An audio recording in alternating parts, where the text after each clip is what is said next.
Welcome to the ultimate destination for all things entertainment. Get ready for exclusive access to the hottest movies, shows, music, and everything in between. From blockbuster premieres to behind-the-scenes action. This week, Transcript March 23, 25.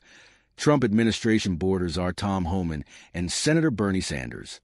A rushed transcript of This Week with George Stephanopoulos airing on Sunday, March 23, 2025 on ABC News is below. This copy may not be in its final form, may be updated, and may contain minor transcription errors. For previous show transcripts, visit the This Week Transcript Archive. We were just with Bernie Sanders in Denver, where we saw one of the biggest and most energized crowd of Democrats that we have seen in a long time. In fact, Sanders, who spoke to huge crowds when he ran for president in 2016 and 2020, says it was his biggest rally crowd ever.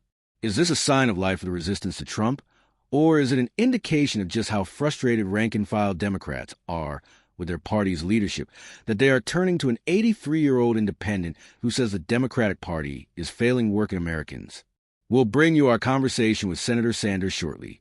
While Sanders was in Colorado railing against the influence of billionaires, the world's richest man, Elon Musk, was at the Pentagon. We'll get to that, too. But we begin with the battle over President Trump's actions to secure the border and combat illegal immigration.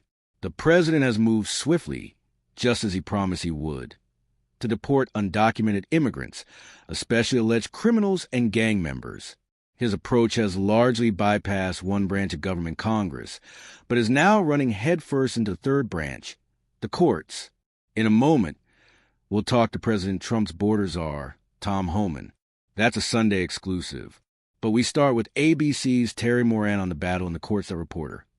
Mr. President, do you think you have the authority, the power, to round up people, deport them, and then you're under no obligation to a court to show the evidence against them? Donald Trump, President of the United States. Well, that's what the law says, and that's what our country needs. Moran voiced over a constitutional confrontation sparked by the deportation of hundreds of Venezuelan migrants to a notorious prison in El Salvador last weekend under the Alien Enemies Act of 1798, despite U.S. District Judge James Boasberg's order to turn the planes carrying them around.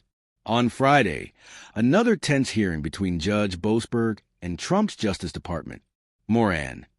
In the hearing, Judge Boasberg grilled the Justice Department lawyer on what happened last weekend when those planes took off and landed in El Salvador, despite the judge's verbal order in court from the bench that they be turned around immediately. He also expressed sharp skepticism about the sweeping claim of presidential power at the heart of this case.